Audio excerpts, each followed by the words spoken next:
The Nations Part 2. Be still and know that I am Elohim. I will be exalted among the nations. I will be so exalted in the earth.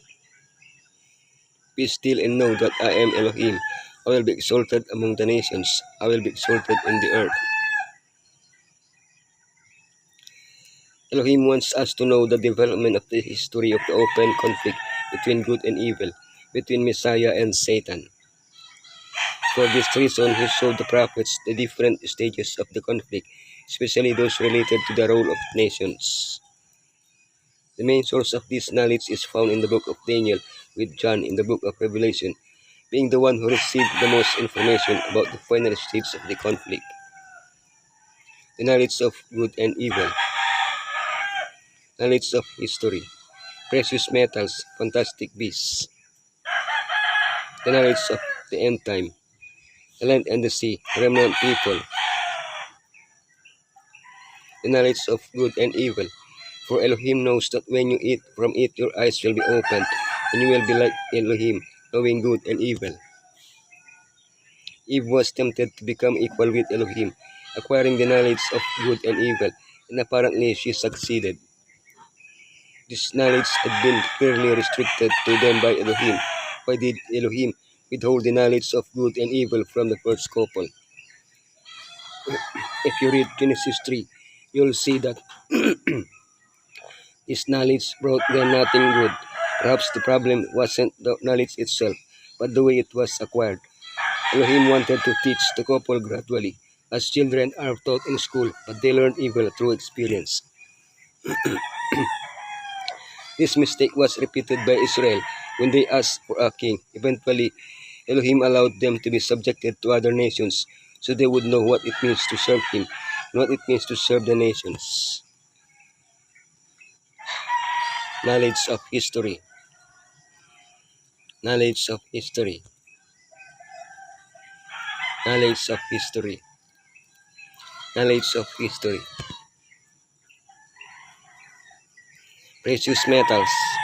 This image's head was of fine gold, its chest and arms of silver, its belly and thighs of bronze, its legs of iron, its feet partly of iron and partly of clay.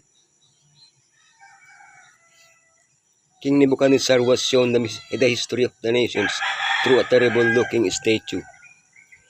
Babylon, Medo-Persia, Greece, Macedonia, Rome, Rome divided, Eternal Kingdom. The progressive devaluation of metals announced a progressive decline of humanity.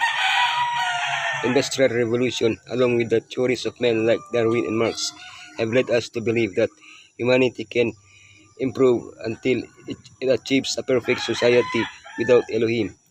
What happened to the peace and security hope for at the beginning of the 20th century? The prophecy already warned us, and current events prove it. Humanity is rapidly degenerating, especially morally. If it was right up to this point, we can trust that what is yet to happen will be fulfilled. Fantastic beasts. Fantastic beasts.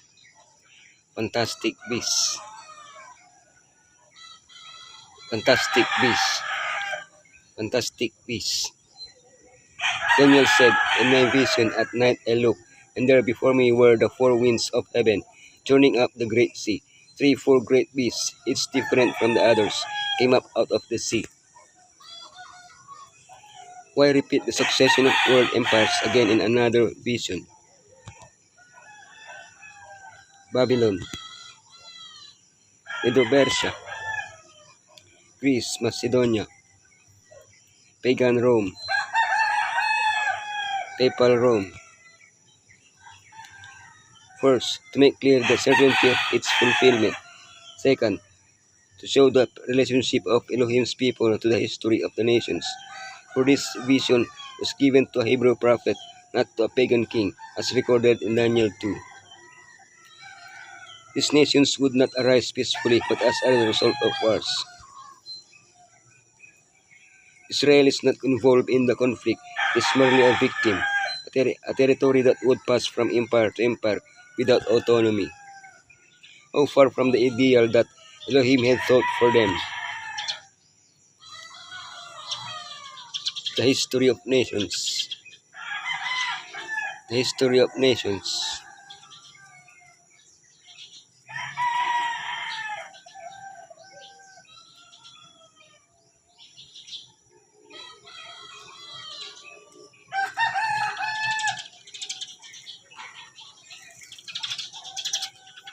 Okay. In the history of nations, the student of Elohim's word may behold the literal fulfillment of divine prophecy. Babylon, shattered and broken at last, passed away because in prosperity its rulers had regarded themselves as independent of Elohim and had ascribed the glory of their kingdom to human achievement. The Medo-Persian realm was visited by the wrath of heaven because in it Elohim's law had been trampled underfoot. The fear of the Lord had found no place in the hearts of the vast majority of the people. Wickedness, blasphemy, and corruption prevailed. The kingdoms that followed were even more base and corrupt, and this sank lower and still lower in the scale of moral worth. The knowledge of the end time, the earth and the sea. I saw a beast rising on the sea, out of the sea. I saw another beast rising out of the earth. As we saw, the sea represents wars and disorder. Revelation 17:15 expands on this concept by saying that the waters represent nations, multitudes who are not guided by Elohim, but are under the authority of the evil one. From the sea comes the beast that fights against Elohim's people at the end of time. The earth, on the other hand, is depopulated. It is a territory where the faithful church is taken when unconverted multitudes seek to destroy it. The land of freedom, the United States. From the earth arises the lamb-like beast, initially faithful to Elohim, but speaking like the dragon, who will persecute the faithful church during the final conflict on earth. The remnant people. The remnant people. The remnant people. The remnant people. The remnant people. The remnant people. Then I was told, you must prophesy again about many peoples, nations, languages, and kings. Revelation 13 shows us the powers that will attack Elohim's people from land and sea. Revelation 10 shows us Elohim's people preaching the last message on both land and sea. Revelation 10:1, a strong angel, Messiah himself. Revelation 10:2, bring a message to preach on the land and sea. The message of the book of Daniel. Revelation 10:3-4. The interpretation is sealed. It was not yet time to know Daniel's interpretation. Daniel 10:5-7. An oath is interposed like that of Daniel 12:7. The message is for the end time. Revelation 10:8-10. The message would be sweet but with bitter results. The preaching of the God's second coming resulted in a great disappointment. Revelation 10:11. It is necessary to prophesy again. The Adventist Church, emerging from the great disappointment, must preach the last message to the world.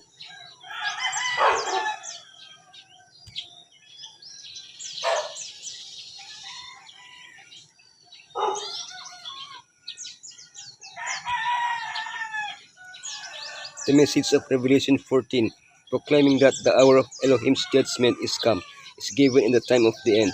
The angel of Revelation 10 is represented as having 1 foot on the sea and 1 foot on the land, showing that the message will be carried to distant lands. The ocean will be crossed, and the islands of the sea will hear the proclamation of the last message of warning to our world. Not one cloud has fallen upon the church that Elohim has not prepared for. Not one opposing force has risen to counterwork the work of Elohim that he has not foreseen. All has taken place as he has predicted through his prophets. He has not left his church forsaken in darkness, but has traced in prophetic declarations what would occur, and through his providence, acting in its appointed place in the world's history, he has brought about that which his Holy Spirit inspired the prophets to foretell. all his purposes will be fulfilled and established.